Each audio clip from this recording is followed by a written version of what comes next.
കാര്യം പറഞ്ഞപ്പോൾ എല്ലാവരും പറഞ്ഞു ഞാൻ എന്തിനാ മാപ്പ് ചോദിച്ചത്, തെറി മുഴുവൻ എന്നെ പറഞ്ഞിട്ട് ഞാൻ എന്തിനാ മാപ്പ് ചോദിച്ചു. ഞാൻ പറഞ്ഞു അതിൻ്റെ ആവശ്യമില്ല, നമുക്കിപ്പോൾ ഈ വീഡിയോ ചെയ്ത് എന്ത് കിട്ടാനാ, പോട്ടെ, നോ പ്രോബ്ലം. ഞാൻ എൻ്റെ ഭാഗത്ത് മിസ്റ്റേക്കായിട്ട് എന്നെക്കൊണ്ട് മിസ്റ്റേക്കല്ല, എൻ്റെ നാട്ടിൽ വന്നിട്ട് വീഡിയോസ് ഒന്നും ചെയ്തിട്ടില്ല. കാരണം ഒരുപാട് വിഷയങ്ങളുണ്ടായിരുന്നു. പക്ഷെ വീഡിയോ ചെയ്യാനുള്ളൊരു സന്ദർഭം കിട്ടുന്നില്ല എന്നതുകൊണ്ട് തന്നെയാണ്. അല്ലെങ്കിൽ ബിഗ് ബോസിന്റെ ഇപ്പോൾ ഫിനാലെ കഴിഞ്ഞു. നമ്മുടെ ജിൻഡോ കാക്ക ഇതേപോലെ തന്നെ കപ്പൊക്കെ മേടിച്ച വിഷയങ്ങളുണ്ടായിരുന്നു. ജാസ്മിൻ അത് കഴിഞ്ഞതിന് ശേഷം പോലീസ് സ്റ്റേഷനിൽ പോയ വിഷയങ്ങളുണ്ടായിരുന്നു. അങ്ങനെ ഒരുപാട് വിഷയങ്ങളൊക്കെ ഉണ്ടായിരുന്നു. പക്ഷെ ചെയ്യാനൊരു സന്ദർഭം കിട്ടാത്തതുകൊണ്ട് തന്നെ പല കാര്യങ്ങളും മാറ്റി വെച്ചുകൊണ്ടിരിക്കുന്ന സമയത്താണ് നമ്മുടെ ഗോപ്രോ മച്ചാന്റെ വീഡിയോ ഇന്നലെ കാണാനിടയായത്. ഞാൻ ബിഗ് ബോസ് അല്ലെങ്കിൽ ഞാൻ ഈ റിയാക്ഷൻ വീഡിയോസ് ഒക്കെ ചെയ്യുന്ന സമയം മുതൽ എനിക്ക് വളരെ ഇഷ്ടമുള്ളതും അല്ലെങ്കിൽ ഞാൻ കുറച്ച് കോണ്ടാക്ട് കൂടുതലുള്ളതും ഈ പറയുന്ന ഗോപ്രോ മച്ചാന്റെ കൂടെ തന്നെയാണ്. അദ്ദേഹത്തിന് വിളിക്കാറുണ്ട്, സംസാരിക്കാറുണ്ട്, അദ്ദേഹം നമ്മൾ വിളിക്കാറുണ്ട്, സംസാരിക്കാറുണ്ട്, കാര്യങ്ങൾ ചർച്ച ചെയ്യാറുണ്ട്. പിന്നെ അദ്ദേഹത്തിന്റെ പ്രായത്തിനനുസരിച്ചുള്ള ഒരു മെച്യൂരിറ്റി അദ്ദേഹത്തിന്റെ ചാനലുകളിൽ അല്ലെങ്കിൽ അദ്ദേഹം ചെയ്യുന്ന വീഡിയോസ് കണ്ടന്റിലൊക്കെ കാണാറുണ്ട്. പിന്നെ ആ വ്യക്തി ചെയ്യാറുണ്ട്, ആ വ്യക്തിയുടെ വൈഫ് ചെയ്യാറുണ്ട്, മക്കളടക്കം വീഡിയോസ് ചെയ്യാറുണ്ട്. കാണാൻ നല്ലൊരു എന്റർടൈൻമെന്റ് ആണ്. അപ്പൊ അങ്ങനെയുള്ള ഒരു വ്യക്തിയെ ആ വ്യക്തി ചെയ്ത ഒരു വീഡിയോന്റെ പേരിൽ എന്നാൽ സോഷ്യൽ മീഡിയയിൽ ചർച്ച ചെയ്യപ്പെട്ട ഒരു വിഷയത്തെ തുടർന്ന് അദ്ദേഹം ചെയ്ത ഒരു വീഡിയോന്റെ പേരിൽ അദ്ദേഹത്തിന് വിളിച്ചിട്ട് തെറി പറയുന്നു. അത് ആ വ്യക്തിയുടെ ഫാമിലി കേൾക്കുന്നു. കുട്ടിയുടെ മനസ്സിൽ പോലും അതിനെ കുറിച്ചുള്ള ചിന്തകൾ വരുന്നു എന്നൊക്കെ പറയുമ്പോൾ അത് വളരെ മോശമാണ്. പറഞ്ഞു വരുന്നത് ദിയാസനെ കുറിച്ച് തന്നെയാണ്. ഞാനിപ്പോ കുവൈറ്റിൽ ഉണ്ടായിരുന്ന സമയത്ത് തന്നെയാണ് പെട്രോമാക്സ് എന്ന് പറയുന്ന യൂട്യൂബ് ചാനലുള്ള വ്യക്തിയെ ദിയാസനെ വിളിച്ചിട്ട് പച്ചത്തെറി വിളിക്കുന്നതിന്റെ ഒരു വീഡിയോ വോയിസ് ഒക്കെ വന്നത്. വീഡിയോ എടുത്ത് ചെയ്യാത്തതിന്റെ കാരണം തന്നെ ആ വോയിസ് ഇടുമ്പോൾ നമ്മുടെ മോണിറ്റേഷൻ കട്ടായി പോകും. കാരണം ഒരു ഭാഗം പോലും മ്യൂട്ട് ചെയ്യുകയാണെങ്കിൽ ആ വീഡിയോ എത്ര മിനിറ്റ് ഉണ്ടോ ആ വോയിസ് മൊത്തമായിട്ട് മ്യൂട്ട് ചെയ്യേണ്ടി വരും. ഞാനിവിടെ കൊടുങ്ങല്ലൂരുള്ളതാണ്, ഞങ്ങളുടെ നാട്ടിൽ ഭരണി നടക്കുന്നതാണ്. ഞങ്ങളുടെ നാട്ടിലെ ഭരണിക്ക് പറയുന്ന എല്ലാ തെറിയും കൂടി കൂട്ടി യോജിപ്പിച്ച പോലെയാണ് ദിയാസനയുടെ വർത്താനം. അച്ഛനും പറയും, അമ്മയും പറയും, നാട്ടുകാരും പറയും, കൂട്ടുകാരും പറയും, വീട്ടുകാരും പറയും, ഇവരൊക്കെ കൂടി കൂട്ടി യോജിപ്പിച്ചിട്ടുള്ള തെറി പറയലാണ് ദിയാസനയുടെ. ഇപ്പൊ ഈ പറഞ്ഞ ഫെമിനിസ്റ്റ് ആണ്, ആണുങ്ങളെക്കാൾ മുമ്പിയതാണെന്നൊക്കെ കാണിക്കാൻ വേണ്ടി ആണുങ്ങൾ പറയുന്നതിനേക്കാളേറെ വലിയ തെറികൾ പറയുന്നത് അത്ര വലിയൊരു ഇതാണെന്ന് എനിക്ക് തോന്നുന്നില്ല. കാരണം ദിയാസനയുടെ സംസാരം കണ്ടിട്ട് എനിക്ക് തോന്നുന്നത് അങ്ങനെയാണ്. ദിയാസനയുടെ ഒരുപാട് വീഡിയോസ് ഞാൻ ചെയ്തിട്ടുണ്ട്. ഒക്കെ ഇതിലും നെഗറ്റീവ് അല്ല, അത് പോസിറ്റീവ് പറയാൻ മാത്രമായിട്ട് അവരിൽ എന്തെങ്കിലും ഉള്ളതായിട്ടും എനിക്ക് തോന്നിയിട്ടില്ല. പിന്നെ ബിഗ് ബോസ് സീസൺ 6 ആരംഭിച്ചതിന് ശേഷം കൂടുതലായിട്ട് കേൾക്കുന്നതും ഈ ദിയാസനെ കുറിച്ചാണ്. അവരെ കുറിച്ചൊന്നും അധികം സംസാരിക്കുന്നില്ല. എന്തായാലും നമ്മുടെ ഗോപ്രോ മച്ച ചെയ്തൊരു വീഡിയോ ഉണ്ട്, ആ വീഡിയോ നമുക്കൊന്ന് കേട്ടു നോക്കാം. അതിനുശേഷം നമുക്ക് കുറച്ച് കാര്യങ്ങൾ സംസാരിക്കാം. അങ്ങനെ ഞാൻ ഈ സ്പീക്കർ ഫോൺ ഇടുന്നതോടുകൂടി ഞാൻ അവരോട് സംസാരിക്കുന്നതോടുകൂടി ഞാൻ പറയുന്നത് നമസ്കാരം, ഇതാ ടോണാണ്. നമ്മൾ ഈ നമസ്കാരം തന്നെ, നമസ്കാരം, ഈ നമസ്കാരം പറഞ്ഞത് മാത്രമേ എൻ്റെ പൊന്നു മക്കളെ എനിക്ക് ഓർമ്മയുള്ളൂ. ഞാൻ സീരിയസ്ലി 40-43 വയസ്സിലിടയ്ക്ക് കേട്ട തെറികൾ എല്ലാം കൂടി മിക്സിയിലടിച്ച് കലക്കിയിട്ടൊരു എന്താ കോൺസെൻട്രേറ്റഡ് രൂപത്തിൽ തന്ന പോലെ നിർത്താതെ തെറിവിളി. ഈ തെറിവിളി 13 വയസ്സിൽ എൻ്റെ മോൻ കേട്ടു. അവന് മനസ്സിലായി, ചില വേർഡ്സൊക്കെ അവന് മനസ്സിലായി. മോൾക്ക് മനസ്സിലായില്ല. മോൾക്ക് മനസ്സിലായി എന്തോ ഒരു പ്രശ്നം അച്ഛനുണ്ട് എന്നുള്ളത് മനസ്സിലായി. കാരണം വെച്ചാൽ ഞാൻ പെട്ടെന്ന് പാനിക്കായി പോയി. കാരണം വെച്ചാൽ നമ്മൾ സ്പീക്കർ ഫോൺ ഇട്ടിട്ട് സന്തോഷമായിട്ടൊരു വീക്കെൻഡിൽ അല്ലെങ്കിൽ ഒരു രാത്രി എല്ലാവരും കൂടി ഇരുന്ന് ഭക്ഷണം കഴിക്കുന്ന സമയത്ത് ഇങ്ങനെ ഒരാൾ വിളിച്ചിട്ട് തെറി പറയേണ്ട കാര്യം, തെറി എന്നാൽ ഒരു പക്ഷേ ചിലപ്പോൾ അവരുടെ പിന്നീട് മനസ്സിലാക്കണം അവരിതിൻ്റെ ഇതാണ് അവരുടെ രീതി എന്നുള്ളത്. അപ്പോൾ ഭയങ്കര മോശമായിട്ട് അവിടുന്ന് തെറി പറയുന്നു. അപ്പോൾ ഞാൻ പറഞ്ഞു, ഞാൻ സ്വാഭാവികമായിട്ടും ഞാൻ പറഞ്ഞത് ഞാൻ ഭക്ഷണം കഴിക്കുകയാണ്, ഞാൻ ഫോൺ കട്ട് ചെയ്തിട്ട് പിന്നെ വിളിക്കാതെ തന്നു. റെക്കോർഡിങ്ങിൻ്റെ ശീലം നമുക്കില്ല, ഓക്കെ, അതുകൊണ്ട് തന്നെ ഞാൻ റെക്കോർഡിങ് ചെയ്തിട്ടില്ല, നമുക്കതിൻ്റെ ആവശ്യമില്ല. അപ്പോൾ ഞാൻ ഫോൺ കട്ട് ചെയ്തിട്ട് രണ്ടാമത് റൂമിലെത്തിയതിന് ശേഷം വാതിലടച്ചിട്ട് ഞാൻ ഫോൺ ചെയ്യുന്ന സമയത്ത് വീണ്ടും അവാരകത്തെറി. അവർ പറയുന്ന ഒരു രണ്ട് പോയിൻ്റാണ്. ഒന്ന്, ഞാൻ ആ വീഡിയോ ചെയ്തു, ഞാൻ എന്തെങ്കിലും അറിഞ്ഞിട്ടാണോ വീഡിയോ ചെയ്തിട്ടുള്ളത്. നമ്മൾ ഈ വീഡിയോസ് ചെയ്യുന്ന സമയത്ത് നമ്മൾ ഇവരൊന്നും സ്വകാര്യ ജീവിതത്തിലേക്ക് പോയിട്ട് ഒന്നും കൊണ്ടുവന്നിട്ടല്ല വീഡിയോ ചെയ്യുന്നത്. നമ്മളെന്താ വെച്ചാൽ സോഷ്യൽ മീഡിയയിൽ ഇവരായിട്ട് പറഞ്ഞിട്ടുള്ള സംഗതികൾ വേറെ ആരോ സോഷ്യൽ മീഡിയയിൽ കൊണ്ടിട്ട് ചർച്ച ചെയ്തിട്ടുള്ള വിഷയം അതിൻ്റെ കമൻറ്റ് ബോക്സ് തന്നെയാണ്. ഈ വിഷയങ്ങളാണ് നമ്മളെടുത്തിട്ട് റിയാക്ട് ചെയ്യുന്ന സമയത്ത് പറഞ്ഞിട്ടുള്ളൂ. അതിന് വിളിച്ചിട്ട് ഇത്രയധികം തെറി പറയുന്നു, കംപ്ലീറ്റ് തെറി. പിന്നെ രണ്ടാമത്തെ വിഷയം, ആ വീഡിയോ എന്നെ കൊണ്ട് ചെയ്യിച്ച വേറൊരു വ്യക്തിയാണോ എന്ന് ചോദിച്ചിട്ടാണ് പറഞ്ഞത്. ഞാൻ പറഞ്ഞു, ഞാൻ പറയാവുന്ന രീതിയിലൊക്കെ കാര്യങ്ങളൊക്കെ എൻ്റെതായ ഭാഷയിൽ ഞാൻ സത്യമാണ്, ഞാൻ അങ്ങനെ ചെയ്തിട്ടില്ല, നമുക്കതിൻ്റെ ആവശ്യമില്ല. കാരണം ഞാൻ സ്വന്തമായിട്ടാണ് വീഡിയോസ് ചെയ്ത് വേറെ ആരുടെയും പ്രേരണ കൊണ്ടല്ല. എനിക്ക് പിന്നെ അവർ മുന്നിൽ അങ്ങനെ പറയേണ്ട ആവശ്യമില്ലായിരുന്നു. പക്ഷേ നമ്മുടെ ഒരു രീതി അതാണ്, എൻ്റെ രീതി അതാണ്. ഞാൻ ഇപ്പോൾ സീരിയസ്ലി ഞാൻ ഇതിന് മുന്നേ പറഞ്ഞിട്ടുണ്ട്, നല്ല 1ാം ക്ലാസ് തെറി പറയാൻ അറിയാം, സീരിയസ് ആയിട്ട് അറിയാം. എൻ്റെ ഈ വീഡിയോ എന്നെ പേഴ്സണലി അറിയുന്നവർക്ക് വളരെ ക്ലിയർ ആയിട്ട് അറിയാം ശ്രീത്ത് എത്രത്തോളം തെറി പറയുന്നുള്ളത്. നല്ല മലപ്പുറം ഭാഷ, നല്ല 1ാം ക്ലാസ് അടിക്കാൻ അറിയാനിട്ടൊന്നുമല്ല. പക്ഷേ എന്ന് വെച്ചാൽ നമ്മുടെ സംസ്കാരം അതല്ല. എന്നുവെച്ചാൽ ഒന്നാമത് എനിക്കെൻ്റെ ആവശ്യമില്ല. പിന്നെ അവരും നമ്മളും എന്താ വ്യത്യാസമുള്ളത്, പിന്നെ അത് എവിടെ എൻഡ് ചെയ്യില്ല. സോ വാട്ട് ഐ ഡിസൈഡഡ്, ഞാൻ 2 കാര്യം പറഞ്ഞു. ഫസ്റ്റ് ഓഫ് ഓൾ, ഞാൻ എന്നെക്കൊണ്ട് വേറൊരു വ്യക്തിയല്ല വീഡിയോ ചെയ്യിച്ചിട്ടുള്ളത്. രണ്ടാമത്തെ കാര്യമുള്ളതെന്ന് വെച്ചാൽ, നിങ്ങൾക്ക് ഒരു കാര്യം ചെയ്യാം. നിങ്ങൾക്ക് എൻ്റെ ഈ ഒരു വീഡിയോ കൊണ്ട്, ഓക്കെ, ഓൾറെഡി അത് സോഷ്യൽ മീഡിയയിലുള്ള വീഡിയോ എന്ന് ആലോചിക്കണം.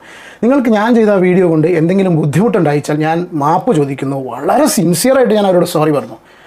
ഞാൻ ഈ കണ്ടില്ലേ, ഇത് കേൾക്കുമ്പോൾ തന്നെ നമുക്ക് മനസ്സിലാവും എന്താണ് ഗോപ്രോ മച്ചാൻ എന്നുള്ളത്. ആ വ്യക്തിയെ വിളിച്ച് തെറി പറയുന്നു. അത് സോഷ്യൽ മീഡിയയിൽ കണ്ട ഒരു വിഷയത്തെ കുറിച്ച് റിയാക്ട് ചെയ്തതിനെ തുടർന്നിട്ട് ആ വ്യക്തിയെ വിളിച്ച് തെറി പറയുന്നു. അത് അദ്ദേഹത്തിന്റെ ഫാമിലി വരെ കേട്ടിട്ടുണ്ട്. എന്നിട്ട് പോലും ഇദ്ദേഹം വളരെ മാന്യമായിട്ട് തന്നെ ഞാൻ ചെയ്തത് നിങ്ങൾക്ക് വിഷമമായിട്ടുണ്ടെങ്കിൽ ഞാൻ വീഡിയോ റിമൂവ് ചെയ്യാമെന്നും അതേപോലെ തന്നെ സോറി വരെ ഇതിൽ ഈ വ്യക്തി പറയുന്നുണ്ട്. അതാണ് ആ വ്യക്തിയുടെ ക്വാളിറ്റി. പിന്നെ ഈ പറയുന്ന വിഷയം തുടങ്ങുന്നതാണ് മൈൽ സ്റ്റോ മേക്കർ എന്ന് പറയുന്ന ചാനലിൽ ദിയാസന ഒരു ഇന്റർവ്യൂ കൊടുക്കുന്നു. ഇന്റർവ്യൂ എടുക്കുന്ന വ്യക്തിയെ പോലും ദിയാസന വളരെ മോശമായിട്ട് സംസാരിക്കുന്നു. എന്നാൽ പിന്നീട് വന്ന ചില വോയിസുകളിൽ ദിയാസന പണം മേടിച്ചിട്ട് തെറി പറയാൻ വേണ്ടി, എന്നാൽ ഇന്റർവ്യൂകളിൽ തെറി പറയാൻ വേണ്ടി പണം കൂടുതൽ ചോദിക്കുന്നു എന്ന രീതിയിലൊക്കെ ഒരു വോയിസ് വന്നിരുന്നു. അതിനെ തുറന്നിട്ട് തന്നെയാണ് ഗോപ്രമച്ചൻ വീഡിയോ ചെയ്തത്. അതിൽ സോഷ്യൽ മീഡിയയിലുള്ള വിഷയത്തെ കുറിച്ചാണ് വീഡിയോ ചെയ്തത്. അതും വളരെ നെഗറ്റീവായിട്ടോ മോശമായിട്ടോ ഗോപ്രമച്ചൻ ഒന്നും തന്നെ പറഞ്ഞിട്ടില്ല. അങ്ങനെയാണെങ്കിൽ എൻ്റെ ഒക്കെ വീഡിയോ കണ്ടാൽ എന്തെന്ന് പറയും, ഞാൻ ദിയാസനൊക്കെ വളരെ അടച്ചാക്ഷേപിച്ചാണ് ഞാൻ വീഡിയോ ചെയ്തിരിക്കുന്നത്. അപ്പൊ അതിനെ തുറന്നിട്ട് ചെയ്തിരിക്കുന്നു. ഇത് ഗോപ്രമച്ചാൻ ഒരാൾ വിളിക്കുന്നു, ദിയാസനക്ക് സംസാരിക്കണം എന്ന് പറയുന്നു, ഓക്കെ എന്ന് പറയുന്നു. ഫുഡ് കഴിക്കുന്ന സമയത്താണ് കോള് വരുന്നത്. എനിക്കും അതെ, ചെവിട്ടിൽ ഇങ്ങനെ വെച്ചിട്ട് സംസാരിക്കാൻ എനിക്കറിയില്ല. അപ്പൊ എന്ത് ചെയ്തു ഗോപ്രമച്ചൻ, എന്ത് തന്നെ വല്ല കണ്ടന്റിനെ കുറിച്ച് പറയുന്നു, അല്ലെ താൻ ചെയ്ത വീഡിയോ മോശമായിട്ടൊന്നും ചെയ്തല്ല, എന്നാൽ പോലും ചെയ്ത ഏതെങ്കിലും വീഡിയോസ് ഇഷ്ടമായതുകൊണ്ട് അതിനെ കുറിച്ച് പറയാണ്, മാന്യമായിട്ട് പറയുന്നതായിരിക്കും. ഒരു പെണ്ണ് ലേഡിയാണ് വിളിക്കുന്നത് എന്ന ലെവലിലാണ് ആ ഗോപ്രമച്ചൻ എന്ത് പിള്ളേരും മക്കളൊക്കെ എന്ന് എല്ലാവർക്കും അറിയാം ഈ ചങ്ങാതി വീഡിയോ ചെയ്യുന്നതാണ്. ഈ ഗോപ്രമച്ചൻ വീഡിയോ ചെയ്യുന്നതിന്റെ മാന്യത കീപ്പ് ചെയ്യുന്നത് കൊണ്ടാണ് ചോദിക്കുമ്പോൾ അദ്ദേഹം പറയാറുണ്ട്, ഞാൻ ചെയ്യുന്ന വീഡിയോസ് എന്റെ കുട്ടികളും കാണാറുണ്ട്, എന്റെ വൈഫും കാണാറുണ്ട്, എന്റെ അമ്മ കാണാറുണ്ട്, അങ്ങനെ എല്ലാവരും കാണുന്നുണ്ട്, മുതിർന്നവരും ചെറിയവരും കാണുന്നതുകൊണ്ട് തന്നെ ആ മര്യാദ കീപ്പ് ചെയ്തിട്ട് ഇദ്ദേഹം വീഡിയോ ചെയ്യാറുള്ളൂ. അപ്പൊ അങ്ങനെ എന്തെങ്കിലും മര്യാദകരമായിട്ടുള്ള രീതിയിലുള്ള ഫോൺ കോൾ ആയിരിക്കും എന്ന് കരുതിയിട്ട് ആഹാരം കഴിക്കുന്ന സമയത്ത് എല്ലാവരും മുൻപിൽ വെച്ച് തന്നെ ആ ലൗഡ് സ്പീക്കർ ഓണാക്കി ഫോൺ വെച്ചപ്പോ അതിൽ നിന്നും തെറിയോട് തെറി കുട്ടി കേൾക്കുന്നുണ്ട്. എന്നാൽ 2 കുട്ടികളാണ്, ആ 2 കുട്ടികളും ഭാര്യയും എല്ലാവരും കേട്ടു. അതാണ് ഈ വ്യക്തി ഇപ്പോൾ ഇത് പറയാൻ കാരണം. ഈ വ്യക്തി പറയില്ലായിരുന്നു കേട്ടോ. ഇത് പെട്രോമാക്സ് എന്ന് പറയുന്ന ചങ്ങാതിനെ വരെ ഈ ദിയാസന ഇത്രത്തോളം മോശമായിട്ട് തെറി വിളിക്കുന്നതിന്റെ വിഷയം വന്നപ്പോൾ തനിക്കുണ്ടായ അനുഭവമാണ് ഈ പറയുന്ന ഗോപ്രമച്ചൻ പറഞ്ഞിരിക്കുന്നത്. പിന്നെ ദിയാസന ചോദിച്ചാത്രേ ഇതെന്തെങ്കിലും അറിഞ്ഞിട്ടാണെന്ന്. എന്തെന്നാ അറിയണത്? സോഷ്യൽ മീഡിയയില് ഇപ്പൊ വളരെയേറെ ബിഗ് ബോസിനേക്കാളേറെ ചർച്ച ചെയ്യപ്പെടുന്നത് ദിയാസനെ തെറിയെ കുറിച്ചാണ്. അപ്പൊ ഇനി എന്താണ് പുറത്തുനിന്ന് അറിയേണ്ടത്? ഇനി കുറച്ചും കൂടി കാര്യങ്ങൾ പറഞ്ഞു. കാരണം ഈ വോയിസ് കേട്ടതിന് ശേഷം മകൾക്ക് ഉണ്ടായ ഒരു ഇപ്പൊ നമ്മുടെ ഈ സീക്രട്ട് ഏജന്റ് ഒരു സമയത്ത് പറയുന്നുണ്ടായിരുന്നു, സീക്രട്ട് ഏജന്റിനെ ഞാൻ ആരാണ് എന്താണെന്നൊന്നും പറയുന്നില്ല, ഇങ്ങനെ വിളിച്ച് തെറി പറഞ്ഞിട്ട് മൈലാങ്കായിട്ട് പുറത്തു പോയിരിക്കുന്നു. ആ സമയത്താണ് മുത്തശ്ശൻ മരണപ്പെട്ട കാര്യമൊക്കെ സീക്രട്ട് ഏജന്റ് പറഞ്ഞതും അതിനെക്കുറിച്ചുള്ള വീഡിയോസ് ഒക്കെ നമ്മൾ കണ്ടാണ്. അപ്പൊ ഒരാൾ ഇങ്ങനെ വിളിച്ച് തെറിയൊക്കെ പറയുമ്പോൾ ആ വ്യക്തിയുടെ മൈൻഡ് ഏത് രീതിയിൽ പോകുന്ന അറിയില്ല. ഇപ്പൊ ഈ പറയുന്ന ഗോപ്രമച്ചന്റെ കൊച്ചു പോലും ഇത് കേട്ടിട്ട് രാവിലെ ആയപ്പോഴും ഈ വിഷയത്തെ കുറിച്ച് സംസാരിച്ചു എന്ന് പറയാണ്ട്. അപ്പൊ ആള് കൊച്ചിനോട് പറഞ്ഞു ഞാൻ അങ്ങനെ മോശമായിട്ടൊന്നും ചെയ്തില്ല. പിന്നെ ചിലരുടെ നിലവാരം അങ്ങനെയാണ്. കാരണം ഉത്തരം മുട്ടുമ്പോഴാണ് തെറി പറയുന്നത്. കാരണം നമുക്ക് തെറി പറയാത്തതുകൊണ്ടല്ല നമ്മൾ പലപ്പോഴും തെറി പറയാത്തത്, നമ്മൾക്ക് തെറി അറിയാവുന്നതുകൊണ്ടാണ് പലരെയും നമ്മൾ തെറി പറയാത്തത്. ആ തെറി ഏതൊക്കെ രീതിയിൽ ആരൊക്കെയാണ് കൊള്ളുന്നത് മനസ്സിലാവുന്നതുകൊണ്ടാണ് നമ്മൾ തെറി പറയാത്തത്, അല്ലാണ്ട് അറിയാത്തത് കൊണ്ടൊന്നല്ല. അപ്പൊ ഈ കൊച്ചു ചോദിച്ചതിനെ കുറിച്ചും ഗോപ്രമച്ചൻ പറയട്ടെ, ആ ഒരു ചെറിയ ഭാഗം കൂടി നമുക്ക് കേട്ടു നോക്കാം. കാര്യം പറഞ്ഞപ്പോൾ എല്ലാവരും പറഞ്ഞു ഞാൻ എന്തിനാ മാപ്പ് ചോദിച്ചത്, തെറി മുഴുവൻ എന്നെ പറഞ്ഞു ഞാൻ എന്തിനാ മാപ്പ് ചോദിച്ചു. ഞാൻ പറഞ്ഞു അതിൻ്റെ ആവശ്യമില്ല, നമുക്കിപ്പോൾ ഈ വീഡിയോ ചെയ്ത് എന്ത് കിട്ടാനാ, പോട്ടെ, നോ പ്രോബ്ലം. ഞാൻ എൻ്റെ ഭാഗത്ത് മിസ്റ്റേക്കായിട്ട് എന്നെക്കൊണ്ട് മിസ്റ്റേക്കല്ല, എൻ്റെ ഭാഗത്ത് നിന്ന് എന്തെങ്കിലും വിഷമങ്ങൾ അവർ എൻ്റെ കാരണം കൊണ്ട് അവർക്ക് ഉണ്ടായിട്ടുണ്ടെങ്കിൽ അത് ഞാൻ എക്സ്ട്രീംലി സോറി എന്ന് പറഞ്ഞ് സോറി ഞാൻ സീരിയസ് ആത്മാർത്ഥമായി ബോട്ടം ഓഫ് മൈ ഹാർട്ട് ഞാൻ പറഞ്ഞു. ഞാൻ പറഞ്ഞ് തെറി ഞാൻ അവിടെ കണക്കാക്കിയില്ല. അത് അവരുടെ വിഷമം പ്രകടിപ്പിക്കുന്ന അവരുടേതായ ശൈലി എന്നുള്ള കണ്ടീഷനിൽ ഞാൻ എടുത്തിട്ട് സോറി പറഞ്ഞു. പിന്നെ രണ്ടാമത്തെ കേസ് പറഞ്ഞു നിങ്ങൾക്ക് വേണമെന്നുണ്ടെങ്കിൽ ഞാൻ ആ വീഡിയോ പ്രൈവറ്റ് ആക്കാം. എന്നിട്ട് ഞാൻ ഓൺ ദ സ്പോട്ട് ഞാൻ പ്രൈവറ്റ് ആക്കാൻ നിന്നു. അവരെന്നെ പറഞ്ഞു വീഡിയോ പ്രൈവറ്റ് ആക്കണ്ട എന്നുള്ള രീതിയിൽ ഒരു കോൺവെർസേഷൻ അവിടെ എൻഡ് ചെയ്തു. പക്ഷേ എനിക്കിതിൽ പറഞ്ഞത് ഫെലോ കോണ്ടന്റ് ക്രിയേറ്റേഴ്സിനോട് സംസാരിച്ചു, മൂപ്പനെ കുറിച്ചൊരു വീഡിയോ ചെയ്തു, മൂപ്പൻ സംസാരിച്ചു, മൂപ്പൻ്റെ കാര്യം പറഞ്ഞു, മൂപ്പൻ്റെ വീഡിയോയിൽ കണ്ടിട്ടുള്ള ആ ഫാമിലി ഞാനാണ്. ഈ ഫാമിലി എന്ന് പറയേണ്ട റീസൺ എന്താ അറിയോ? ഇത് എത്ര പേർക്ക് മനസ്സിലാവും എന്നുള്ള അറിയില്ല, ഇവർക്കൊക്കെ അറിയുമെന്നുള്ള അറിയില്ല. അച്ഛനും അമ്മയും മക്കളും ഒരുമിച്ചിരുന്ന് ഭക്ഷണം കഴിക്കുന്ന സമയത്ത് ഒരാൾ ഈ രീതിയിൽ ഭയങ്കരമായിട്ട് തെറി പറയുന്ന സിറ്റുവേഷൻ എന്ന് പറഞ്ഞാൽ ദറ്റ്സ് നോട്ട് റൈറ്റ്. ആ ഒരു കുടുംബത്തെ എന്തായിരിക്കും അതിന് ശേഷം ഉണ്ടായിന്നറിയോ? എൻ്റെ മോൾ അതിന് ശേഷം 6 വയസ്സുള്ള എൻ്റെ മോൾ വന്നിട്ട് പറയും അച്ഛൻ എന്തോ പ്രശ്നമുണ്ട്. അതിനല്ലെങ്കിൽ തന്നെ എൻ്റെ കാര്യത്തിൽ ഭയങ്കര ടെൻഷനാണ്. ഈ കുട്ടി ചെറുത് ഈ തെറി കേട്ട് ഈ ഒച്ച ഷൗട്ടിങ് കേട്ട കുട്ടി രാത്രി കിടക്കാൻ നേരത്തുകൂടി എന്നോട് ചോദിച്ചു മതി അച്ഛന് പ്രശ്നമൊന്നുമില്ലല്ലോ, പ്രോബ്ലം ഒന്നുമില്ലല്ലോ, അച്ഛൻ ആരാ ചീത്ത പറഞ്ഞ, അച്ഛൻ എന്താ പ്രശ്നം ഈ കുട്ടി തന്നെ ചോദിക്കുക. അപ്പോൾ ആ ചെറിയ 6 വയസ്സുള്ള പിഞ്ച് മോളുടെ മനസ്സിന് വരെ ആ ഒരു തെറി ഭയങ്കരമായിട്ട് കേട്ടു. Maybe it's my mistake that I put on speaker phone. പക്ഷെ നമ്മൾ പ്രതീക്ഷിക്കുന്നില്ല. I never expect. ഞാൻ അങ്ങനത്തെ ആക്ടൊന്നും ചെയ്തിട്ടില്ല. വളരെ സിൻസിയറായിട്ട് ഞാൻ പറയുന്നത് കേട്ടോ. But I left it there. കാരണം ആ കുട്ടി ഇതായി കഴിഞ്ഞു. നെക്സ്റ്റ് ഡേ അവൾ എന്നോട് പറഞ്ഞ കാര്യത്തിലാണ്. നെക്സ്റ്റ് ഡേയും കൂടി ആ കുട്ടിയുടെ മനസ്സിലുണ്ടായി അച്ഛൻ ഞാൻ അങ്ങനത്തെ ഒന്നും ചെയ്യേണ്ടാട്ടോ. ഞാൻ പറഞ്ഞു അച്ഛൻ എന്ത് ചെയ്തിട്ടാ കുട്ടി, അച്ഛനൊന്നും ചെയ്തിട്ടില്ല എന്ന് പറഞ്ഞു. അപ്പോൾ പറഞ്ഞു ഓക്കെ തന്നെ ഞാൻ സമാധാനിപ്പിച്ച് വിടേണ്ടായത്. This is what happened with me. അപ്പോൾ ഇതിൽ ഞാൻ ചെയ്ത തെറ്റെന്താ, സോഷ്യൽ മീഡിയയിൽ കണ്ടിട്ടുള്ളൊരു കാര്യം ഞാൻ റിയാക്ട് ചെയ്തു എന്നുള്ളൊരു കാര്യത്തിനാണ് നമുക്ക് ഈ ഒരു രീതിയിലുള്ള തെറി കിട്ടിയത്. ഭയങ്കര സ്ട്രോങ് ആയിരുന്നു. ഓക്കെ, അതിൻ്റെ സംഭവം ഒന്നും അറിയില്ല, അവരെന്തൊക്കെ തെളിയിക്കും അങ്ങനെ അങ്ങനെയെന്നൊക്കെ പറഞ്ഞിട്ട് പോയി. What ever, just don't care. നമ്മളെ ലൈനോ കാര്യങ്ങളോ അതല്ല, നമ്മൾ ഉദ്ദേശിക്കുന്നതും അതല്ല. ഈ സോഷ്യൽ മീഡിയയിൽ വീഡിയോസ് ചെയ്യുന്നതുകൊണ്ട് ഞാൻ ഉദ്ദേശിക്കുന്നതല്ല. നമുക്ക് ഇതുകൊണ്ട് വേണ്ട, ഇതല്ല നമ്മുടെ ഫോട്ടോ അല്ലെങ്കിൽ ഇതല്ല നമ്മുടെ ഏരിയ. ഓക്കെ, അപ്പോൾ കേട്ടില്ലേ, ആ ദിയാസനയുടെ ആ കോള് കാരണം ആ മകളുടെ മനസ്സിൽ പോലും അങ്ങനെയായി. കാരണം ആ കുട്ടിയൊക്കെ ആ വീഡിയോ ചെയ്യുന്നതാണ്, സ്വന്തമായിട്ട് വ്ളോഗ് ചെയ്യുന്നതാണ്, അത് ചെയ്യാൻ ഇഷ്ടമുള്ള ഒരു കൊച്ചാണ്. അവരെ വീഡിയോസ് കണ്ടാൽ അറിയാം കൊച്ചിന് ഭയങ്കര ഇൻട്രസ്റ്റ് ആണ് ഇങ്ങനെ സംസാരിക്കണം. അപ്പൊ അവരെ മനസ്സിൽ പോലും ഇങ്ങനെ ചെയ്ത് കഴിഞ്ഞാൽ തെറിയാണ് കേൾക്കാൻ പോകുന്നത്, അല്ലെങ്കിൽ ഇത്രയും മോശമായ അനുഭവം ഉണ്ടാകുന്നൊക്കെ തോന്നിക്കഴിഞ്ഞാൽ പിന്നീട് അവർ ചെയ്യാൻ അവർക്ക് പേടിയായിരിക്കുള്ളൂ. കുറച്ച് ദിവസങ്ങൾക്ക് മുമ്പ് ഞാൻ ചേച്ചിയുടെ അവിടെ പോയിട്ടുണ്ടായിരുന്നു. അവിടെ ചെല്ലുമ്പോൾ ചെറിയ കുട്ടിയാണ്. ആ കുട്ടിക്ക് ഇതേപോലെ തന്നെ നല്ല രീതിയിൽ എല്ലാ കാര്യം പെർഫോം ചെയ്യാൻ ഭയങ്കര ഇഷ്ടമാണ്. അടിപൊളി സംസാരമാണ്. ഇങ്ങനെ അച്ചട്ടായ ഭാഷകളൊക്കെ സംസാരിക്കാൻ നമ്മൾ വിചാരിക്കും അവരൊക്കെ വീഡിയോ ചെയ്തതിനെ കാണാൻ നല്ല രസമായിരിക്കും, കുഞ്ഞു കൊച്ചല്ലേ. അവർ ആ കൊച്ചടക്കം പറയുന്നുണ്ട്, ഞാൻ വീഡിയോ ചെയ്ത് തെറി വന്നാൽ ഞാൻ തിരിച്ചും പറയുന്നു. കാരണം അവരടക്കം മൈൻഡിൽ ഇതായിരിക്കണം എന്ന് വെച്ചാൽ യൂട്യൂബിൽ വീഡിയോ ചെയ്യുമ്പോൾ തെറി കേൾക്കുന്നതാണ്. ഇത് നല്ലൊരു പ്ലാറ്റ്ഫോമാണ്. അതിനെ ഈ രീതിയിലാക്കുന്ന ഇവരെ പോലെയുള്ള ചില ആൾക്കാരാണ്. നിങ്ങൾ ചെയ്യുന്ന കാര്യങ്ങളാണ് റിയാക്ഷൻ വീഡിയോസ് ചെയ്യുന്നവർ എടുത്ത് ചെയ്യുന്നത്. ഇപ്പൊ ഞാനടക്കം ആളുടെ വീഡിയോ എടുത്ത് ചെയ്യുന്നത് അവരത് ചെയ്ത് വെച്ചത് കൊണ്ടാണ്. അപ്പൊ അങ്ങനെ അത് ചെയ്യണ്ട എന്നുണ്ടെങ്കിൽ, അത് ചെയ്യാൻ പാടില്ല എന്നുണ്ടെങ്കിൽ നിങ്ങളത് ആവർത്തിക്കാതിരിക്കുക. നിങ്ങൾ തെറി പറയുകയും നിങ്ങൾ പറഞ്ഞ തെറിയും പുറത്ത് വന്നുകൊണ്ടാണ് മറ്റുള്ളവരെടുത്ത് വീഡിയോ ചെയ്ത്.